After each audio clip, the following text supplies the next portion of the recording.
Hi everyone. It's really strange, isn't it? Now, generally, this is my peak season, and I'm here, there, moving around a lot, traveling, and it just came to a grinding halt last week.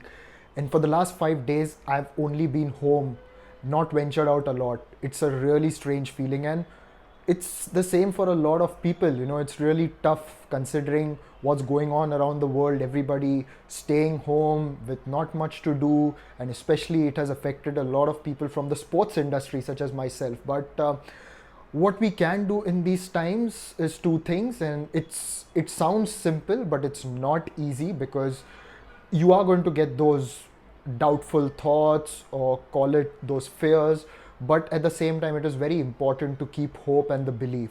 Now I've put up this board here in my house, and whenever I wake up in the morning, it's generally the first thing I see, and it is that everything is possible if you believe. And at this time, we need to support each other and give each other that belief and that hope so that we have a better tomorrow and the world fights this crisis soon, and we all can then resume our lives afresh with new energy and hopefully build something really good. So now my thing is that we should all give each other hope through stories. Now for that, I've actually built a book collection for the longest time, and there are a lot of stories in these books that have given me that hope and belief through those testing times whenever I've faced them. And this is something that is unprecedented, and I'm sure none of us have seen something like this before. But let me just tell you a couple of things. So there's one book here called Legs on Everest. It's about a mountaineer written by Mark Inglis. He's a New Zealander. He lost his legs in his early 20s and managed to climb the Mount Everest with artificial legs. Now, that is a story of human triumph that we can all get inspired from. Then there are other books as well here. Like this is one of my personal favorites, and this is The Long Walk to Freedom by Nelson Mandela, a man who spent 27 years in prison and he still comes out, becomes the president of a country and leads them with such dignity. He not only touched the lives of people in his country but inspired millions around the globe.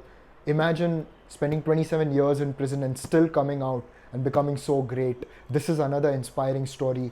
There are also different books, a lot of them from the sports world, obviously, and sports is something that has given me a lot of hope and that has given me a lot of inspiration. I've also got my Kindle here. My Kindle also has got other books that I really like to go back to. One of them is Live Your Dreams by Les Brown. He was born in difficult circumstances, still went on to become one of the world's best motivational speakers. Then I've got other books here as well, which really helped me over time to ensure that I have those positive vibes around in my head. And it's not easy. I must admit, it's definitely not easy because you do not know what is going to happen in the future, because this is completely different. We've not seen something like this. But the best we can do is support each other, take hope from each other, and believe, because ultimately, if you believe, anything is possible. So friends, if you've got any hopeful story that you'd want me to talk about, please let me know in the comments, or you can write to me. I'll be very happy. So keep hopeful, keep fit, and keep happy. It's difficult, but we've got to try.